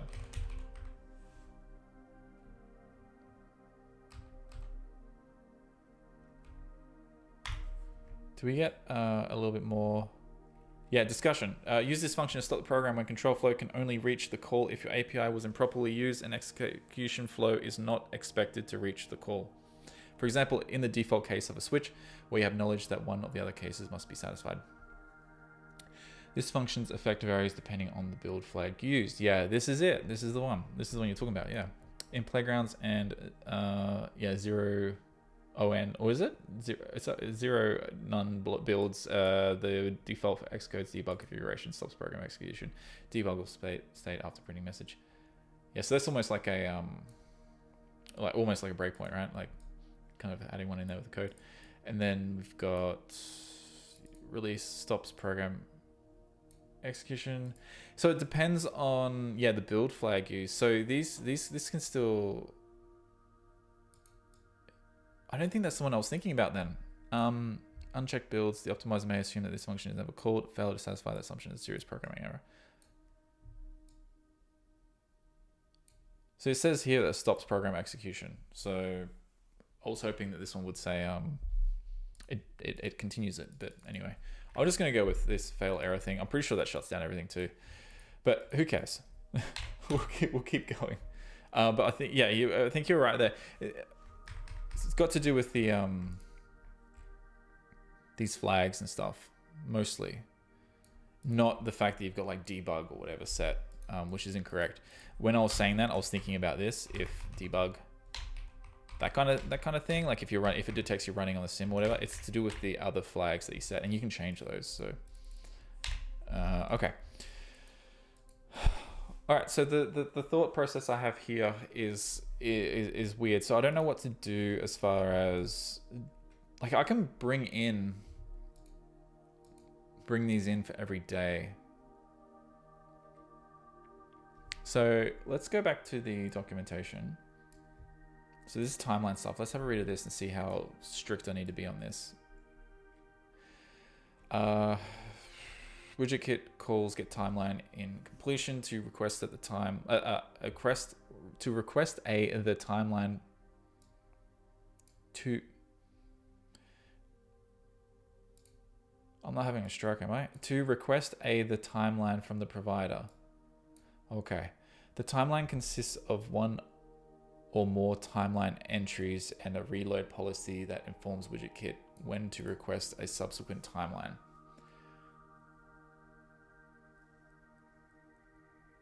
The following example shows how the game status widgets provider generates a timeline that consists of a single entry with the current game status from the server and a reload policy to request a new timeline in 15 minutes. So what we could do is we can change this to like every day. We just have to like reload every day, right? And that will avoid us having to like provide a list, which I thought we had to do. Okay, so create a timeline entry for now. So we say date, entry, date, game status from server. So this is right now. So instead, for us, this would be the current prompt for the current day. Create a date that's 15 minutes in the future. For us, we'll create one that's a day in the future. Create the timeline with the entry and a reload policy with the date for the next update.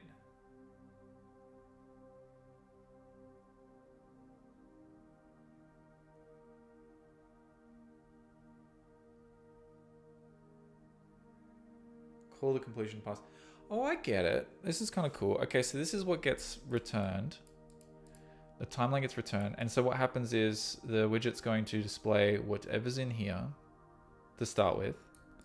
We'll just have the one entry. And then it also knows when to do another update. So this is going to be pretty easy for us to do. So let's just copy this. We don't care about that whole array crap, right? So we just want to do our prompt. So this will be it here. Instead of game status, we'll have our task, which we are going to pull from the other thing. And then here we have our little emoji, which I haven't implemented yet. So let's just leave that out. I think it's easy enough for everyone to like understand that where to add the emojis, right? So like what we might do, the emoji thing's so stupid, but like I can't, like, I don't know, we can put, it's just people love them, right? So I think it's important to have something like that. Even if it's not an emoji, but maybe we create our own icons we could use for it, or we can have the user's star sign symbol there, and it's just baked in. It's just we don't update it all the time. But anyway, what I'm getting at is what we can do is we can create a list of these and just choose a random one, and that's what it's going to be, right? So for example, can we do this? Oh, yep. It's control command space, I think, to pop that open. So if we go like moon, my favorite is that one, actually. That's the best one. Probably can't see it. That face is just, it's amazing. And then we say,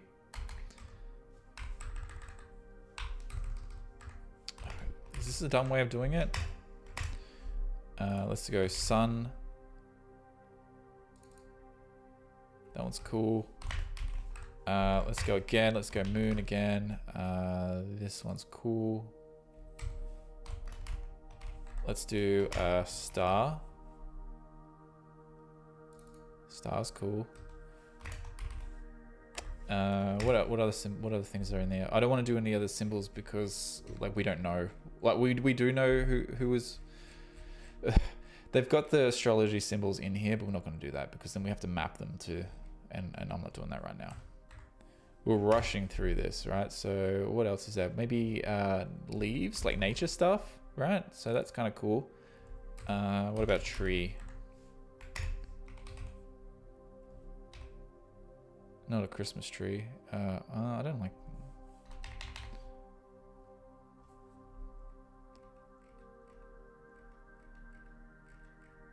Oh, I could be here forever. Some sparkly thing. Cool. Let's just go with that, and then what I'll do is I'll just go random element. Yeah. And instead of this game status from server, we'll put our task in there. So that's all good. So we got our entry. Next update. So calendar current date, and we'll say 1 day.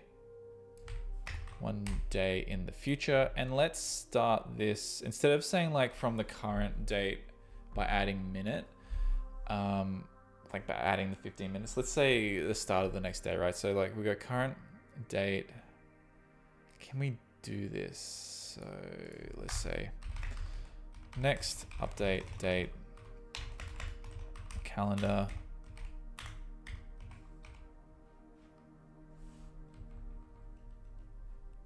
By setting our minute second of What is that? By setting minute, I keep pressing the wrong button. Is that annoying for everybody else? By setting hour, minute, I gotta press control. Yeah, that's the one I wanted. Hang on, I wanted to drop it down. Yeah, I wanted to drop down. So let's have a look here. Repeated time policy direction. I was hoping that maybe we can be like set the hour to 000. Oh no, we can do that. Of date. The next date. No. Start of day for date. Oh, this will work. So let's get the start of today's date, which is this one up here. So we're passing that in here. And then we say by adding, or advance by, oh, that's not gonna work either because daylight savings. So sometimes the days could be slightly shorter. You wanna say, oh, advance by 2 hours, 24 hours. So what we wanna do is we wanna get the start of the day.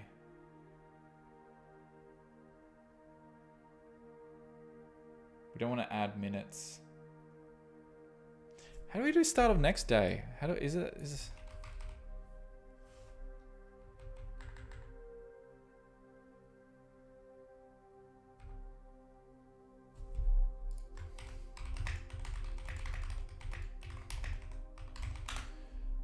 I could do it. I could do it if I just messed around with this for a while, but I'm just gonna look it up real quick because I feel like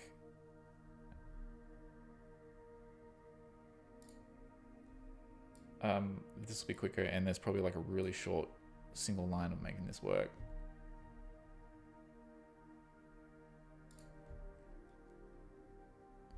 It might even be like tomorrow.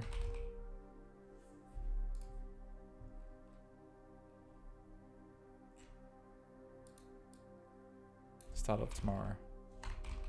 That's what I'm Googling. Start of tomorrow. How to get today's date, tomorrow's date. No.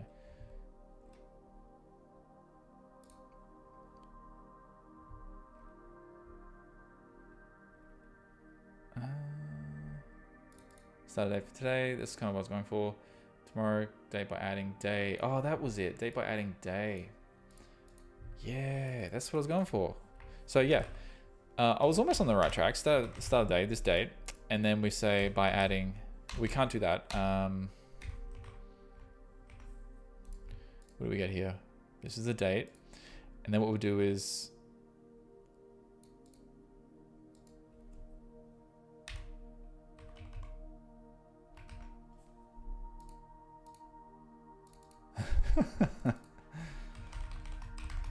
sorry, everyone's probably like watching this going, it's so frustrating. By adding day 1. Okay, so this will be next update date. Okay, so let's go through this real quick, what we've done here. Start of day. So we say let's say start of today. That's easy to understand.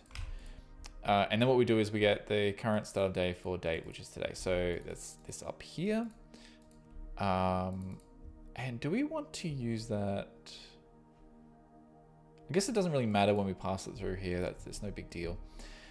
So we can have it up there, I think. Yeah. So, and then we say the next update date will be based on 1 day from the start of today. So it will be tomorrow at like midnight or a second past or whatever it is that it uses to do that. And the reason why we want to do that is because we want to fetch this date. We want to redo this. So when this gets called again, okay, let's back up a bit. I'm confusing myself. So initially when the app launches, get timeline is going to be called, right? And this entry is going to be created. And what we're going to do is we're going to pre-fill this based on whatever the date is. Okay, so if it's, I don't know, the 200th day of the year, it will get the 200th entry from the array of prompts. And that's what's going to get put here. We're going to do that little trick up here soon, all right? So get entry from prompts here. All right, that's our to do. That's okay, that's our little to do. And then what we're going to do is generate tomorrow's date so that this can run again for the next day, and that'll be number 201 for the day after. And that will run at the time in the morning, and then that'll pull out number 201. And then when that happens, it will do it again, and it will create another one for the start of the day next for when the widget should update. and it will just continue on. So what we got now is call the completion past the timeline widget. Yeah. So we'll leave all these messages here. So the most tricky bit is going to be this spot here, I guess. I mean, the most tricky bit for me is always going to be the dates. I'm terrible at them. But right here is where we need to pull out the day from that array. And I just need to try and work out what the formatting is for the day of the year to get that. Okay, and I'm going to convert that to an integer, right? So what we got to do here is we're going to go, this is the only way I know how to do it, so there might be an easier way. So let's go formatter equals format, formatter.date format, and then we're going to go with the day of the year, and I'm going to have to look this up. What we got? NS date formatter. This is the web. I'm so glad this website's still up. What have we got here? So we have all of these. That's not what we want. Is there more? Is there more? Reference. Okay, so we got these references. So you can see here we got like the lowercase y will give us like a full date value there. You know, 4 of them will give us that. 2 of them will give us that. It's kind of weird that we get you know, 2 of them the same. But it says here no padding, minimum 4 digits, padding with zeros if necessary. It's kind of cool. So if you go back to like the year 1, it'll be 0001 rather than just 1. So then we go quarter, month, day. So this is the one we care about. So we want to look up the day of the week in the month is not the one we want. We want the day of the year. Day of the month, a single D, we use one day of the month. Numeric. Spotify just laid off 1,500 people. What, like just right now? I haven't been really keeping up with what's going on in the tech world, honestly. I know Elon had that horrible interview the other day. That made me cringe so hard. Oh man. I don't want to get started on that. But other than, yeah, that's terrible. I wonder where they're all going to go. 1,500 people. I didn't even know that many people worked at Spotify. Jeez.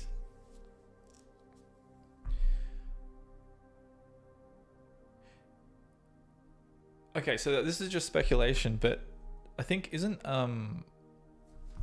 Joe Rogan's podcast thing his contract's supposed to end soon or something? Like, I wonder if it's some, because the contract was like 4 or 5 years or something, right?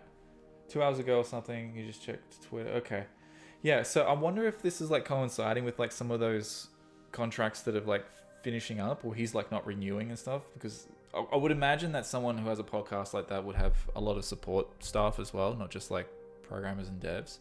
Is it all devs that are leaving, or is it just like from everywhere, across the entire companies, like marketers or salespeople, whatever? Wow. Short day of the week. Okay, so I think this isn't going to help me at all because I don't have day of the month, day of the week, abbreviation of the day of the week, wide name for the day of the week, narrow day of the week. Okay, so we need to get the day of the year. So we'll say iOS get day of year. NS date, day of the year. This will work.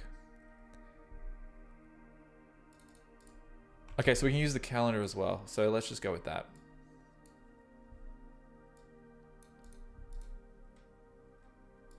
So let's get rid of that. Let's say let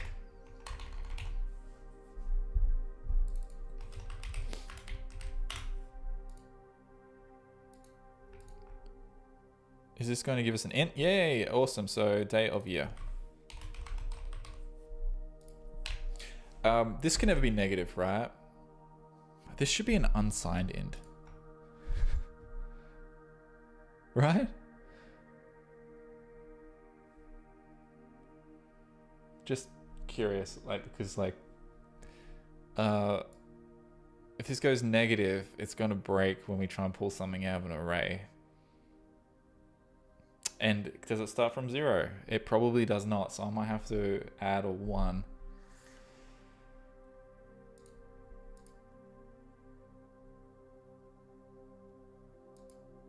Should we test? I'm not going to test. I'm just going to add 1 to it anyway.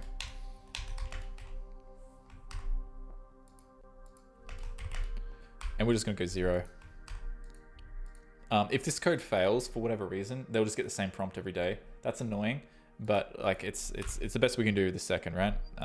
So maybe if it fails, we can pick a random value from the array. But anyway, let's just go day of the year. Up here, we will create our, I guess on the provider it makes sense. Yeah, so let's go with the, what was it called? What do we got?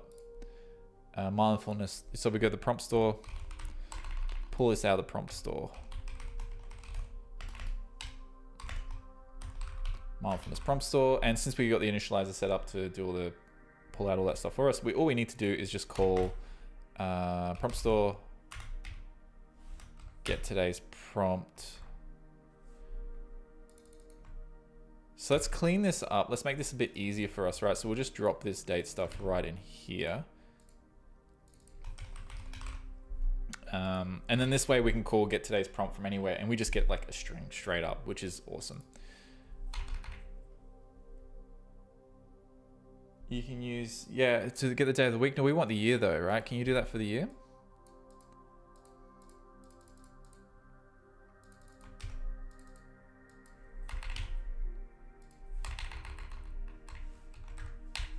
All right, so we'll clean this up. So what I've done, I kind of, look, I really want to put this up here just so that all the date stuff's kept together. I think that keeps it a little bit cleaner. So we've got our date, we're passing it through here. And then here we're saying the prompt, get today's date, get today's prompt. And then we are using day of the year over here based on today's date. And if the day of the year comes back as like negative value or fails to come back, because this can fail apparently. Let's read the discussion. The ordinality is in most cases not the same as the decomposed value of the component. Typically return values are 1 and greater. For example, the time 0045 is in the first hour of the day, and for components hour and day respectively, the result will be 1. So it's in the first hour. Okay, an exception is the week in month calculation, which returns 0 for days before the first week in the month containing the date. Oh my God, the poor programmer that had to come up with this. So that makes sense. So if a month starts halfway through a week, that week will be 0, not the first week, because that's not part of that month. It's part of the previous month. That's how I read that, right? That's ridiculous. Imagine having to like factor all that stuff in. Okay, so typically return values are greater 1 and then greater and greater. Typically, okay. But they could not be. So what we've got here is we're just going to set this up as defaults to 0 if it's January the 1st or whatever. It will probably be 1 if it's January the 1st. So maybe we need to take away a value. We don't need to do any of that. Let's just default to 0 because we don't need to add a 1. Because if it's 0 anyway, it doesn't matter. We'll just get the start of the year. The worst case is if we end up going over, right? We hit a day that's like 370, which doesn't exist, but you know, it's more than what we have in our array. Let's just go with it. So date of the year. If we get a crash here as well, we can always check like App Store Connect our crashes, and it'll tell us where the crash occurred. So we can fix that at a later point if that becomes an issue.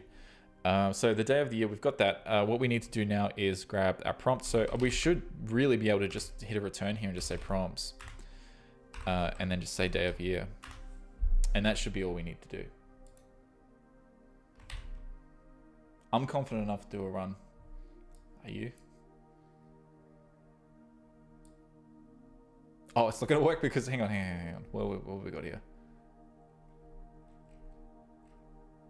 Yeah, we got to grab it. Okay, almost.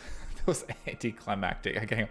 Entry, task, and let's delete this. I don't think we need that anymore. Okay, here we go. Oh, look at that. Take a break from work to do a quick mindfulness exercise for relaxation. There we go. That's just pulling it directly from the list that we have. So if we open up our lists here, and let's do a little search for take a break. Take a break. There's a few. From. Okay, there's a few. To do a quick. Okay.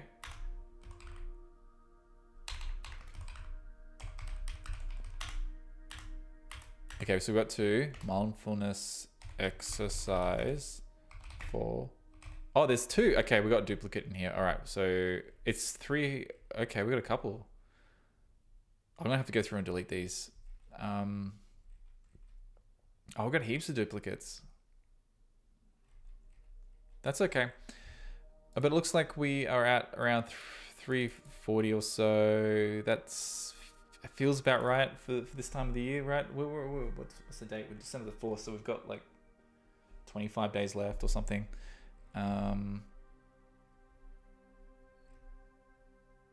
Yes, feels about right.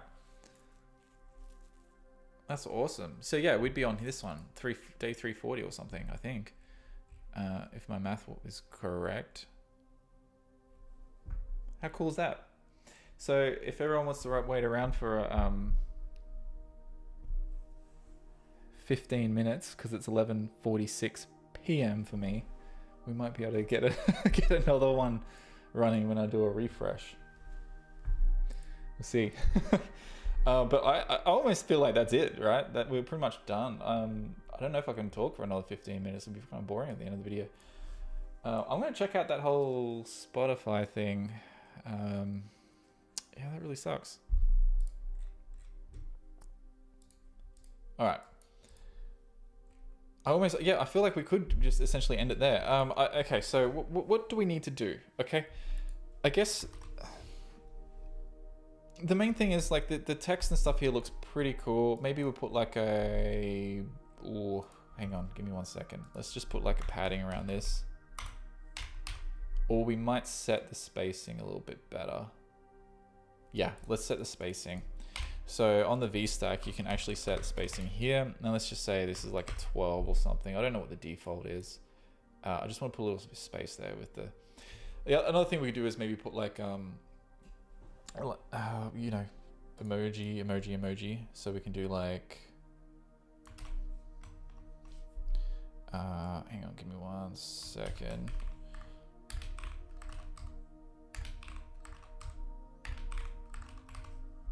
Right.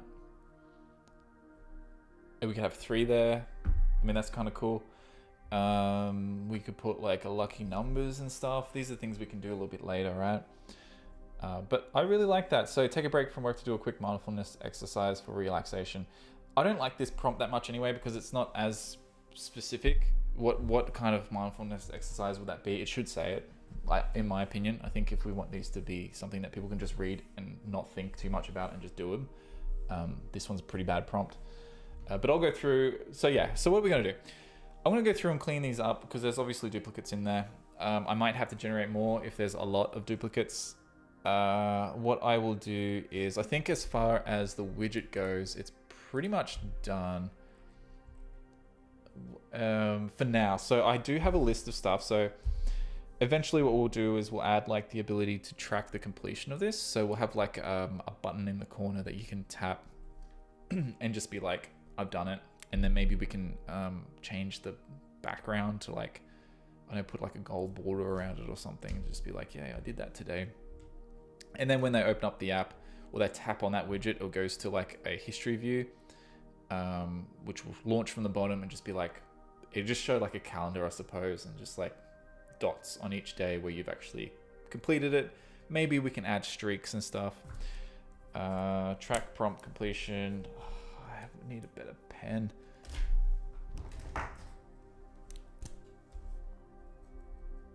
Streaks. That's kind of cool. That's a cool idea. That's almost a whole app in itself, right? You could build an app. Anyone watching this who wants to, you know, if you're on the Patreon and stuff or whatever, you have this, you'll end up getting this code. You're not going to get it this week. I'll upload it eventually.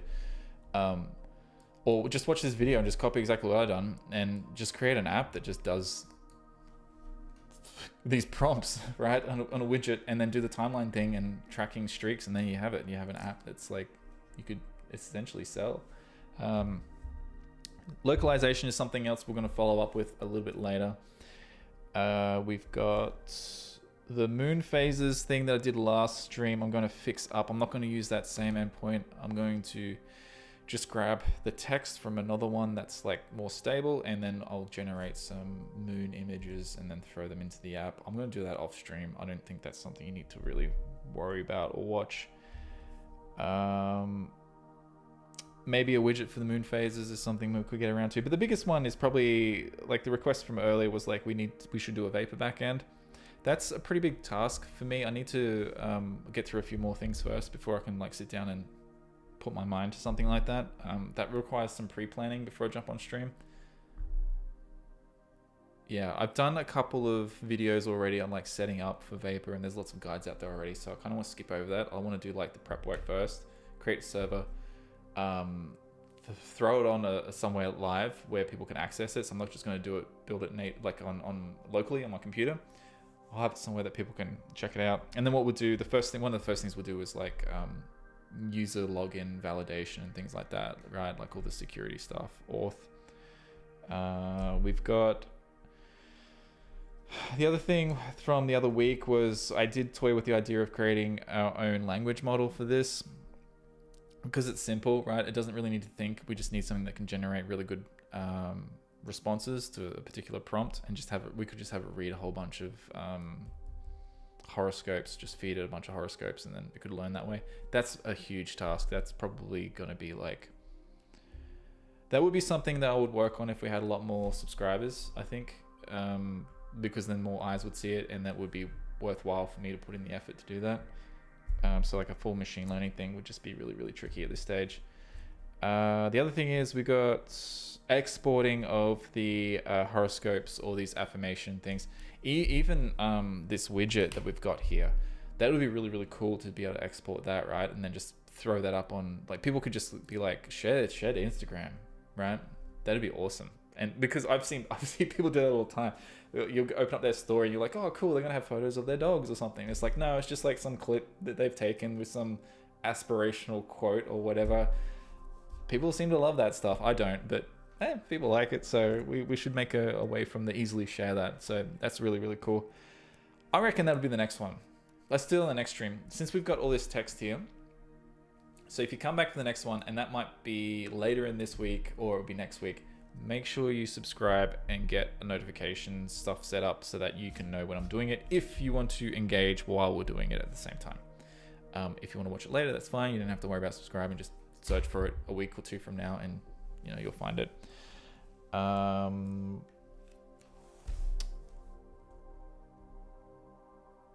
think that's kind of it. Where are we at for time? We got 7 minutes left. Too bad. I'm gonna leave before the 7 minutes is up. So that's it. I think that's it. There's not much else for me to say. The other thing is, I guess, since I'm not going to be taking sponsorships or anything like that on this channel, I may activate ads at some point. Let me know also if you are seeing ads on this, because I'm not receiving like money or anything like that from them, because I don't have enough viewership to get those. So you shouldn't be getting ads, but I don't know if YouTube does it anyway. But my plan is to have eventually, like, I'm not going to take sponsorships unless it's for something really, really specific. So like, for example, if something like, I don't know, what do I use? Revenue Cat are like, hey, do a sponsorship or something like, I'll be like, yeah, because I use Revenue Cat, I'll do that. But I will plug some of my own stuff. I'm going to start doing a little bit more because I'm struggling to get one of my apps noticed. So like, if you play Dungeons and Dragons or anything like that, or any of those sort of tabletop games, check out Summoning Stone. It's an app that I've been working really, really hard on. Apple, for some reason, won't feature it, and I've requested so many times. I've spent so much work on it. It's basically an app where you can set up sound effects and music, and you can categorize them by like your different campaigns and different scenes, and you can just activate a scene and all your sound effects and music are there ready to go. I reckon it's better. Personally, I think it's better than all the other solutions out there for playing music during those D&D sessions. Just check it out, have a look. It's free. You can pay a subscription to get extra goodies in there and stuff, but anyway, that's something I've been working really hard on. And if it's not your thing, just download it and just leave a positive review. That'd be awesome, or a rating. But that's it for me today.